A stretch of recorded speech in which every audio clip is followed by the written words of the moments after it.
Ce matin, il y avait encore de la fumée dans cette forêt de Lissac-sur-Couze. 4 hectares de sous-bois ont brûlé, mais sans l'intervention rapide et massive des pompiers, le bilan aurait pu être beaucoup plus lourd. Pour les riverains, c'est un ouf de soulagement. On voyait la fumée, on ne savait pas de quel côté ça allait venir. Le vent venait de bon côté pour nous. Malheureusement, pour les autres, ce n'était pas le cas.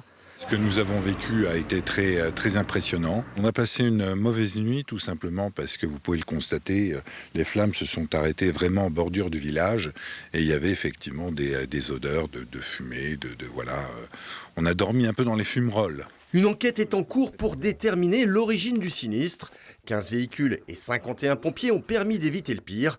Mais la situation reste préoccupante sur l'ensemble du département. On est actuellement en risque sévère pour toute la Corrèze, voire très sévère pour le sud de la Corrèze. Ça tient compte des températures, de l'hygrométrie des végétaux, de l'hygrométrie de l'air, et ça nous permet de classer les végétaux et le risque feu de forêt. Donc nous, derrière, on dimensionne nos véhicules en fonction de ces risques et des besoins qu'on a d'intervenir.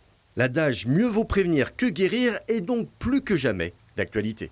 Il va du bon sens de chacun de faire attention, c'est-à-dire qu'on ne fait pas de feu, on ne fait pas d'écobuage actuellement, on ne fait pas de barbecue à l'intérieur des bois ou à proximité d'une végétation à potentiel incendie important, on ne jette pas sa cigarette par la fenêtre, etc., etc. Donc c'est vraiment du bon sens de chacun de faire attention, quoi.